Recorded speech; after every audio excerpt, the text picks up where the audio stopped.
يا أيها الناس، كيف رغبتم ورضيتم في الدنيا؟ فإنها فانية، ونعيمها زائلة، وحياتها منقطعة. فإن عندي للمطيعين الجنان بأبوابها الثمانية، في كل جنة 70,000 روضة من الزعفران، وفي كل روضة 70,000 مدينة من اللؤلؤ والمرجان، وفي كل مدينة 70,000 قصر من الياقوت، وفي كل قصر 70,000 دار من الزبرجد، وفي كل دار 70,000 بيت من الذهب،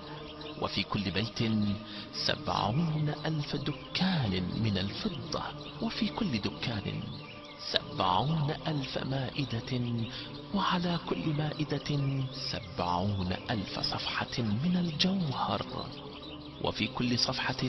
70,000 لون من الطعام، وعلى حول كل دكان 70,000 سرير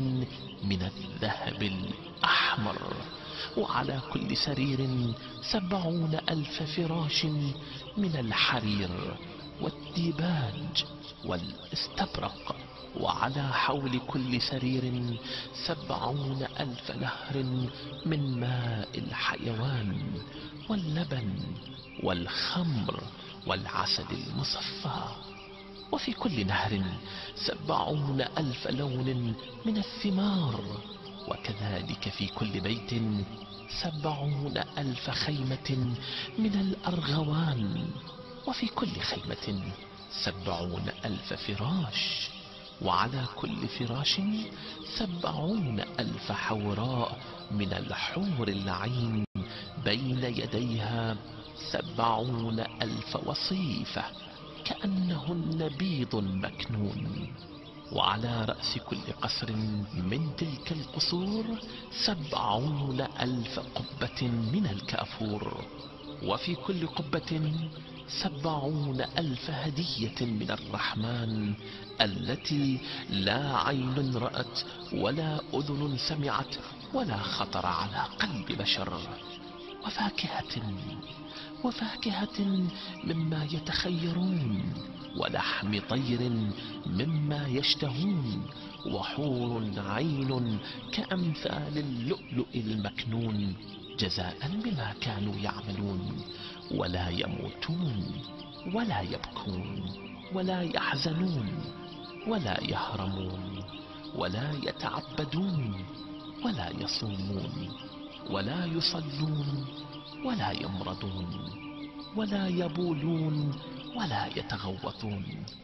ولا ينمون ولا يمسهم فيها نصب، وما هم منها بمخرجين. فمن طلب رضائي ودار كرامتي وجواري فليطلبها بالصدقة والاستهانة بالدنيا والقناعة بالقليل. شهدت نفسي لنفسي أن لا إله إلا أنا، وعيسى وعزير عبدان من عبادي ورسولان من رسلي.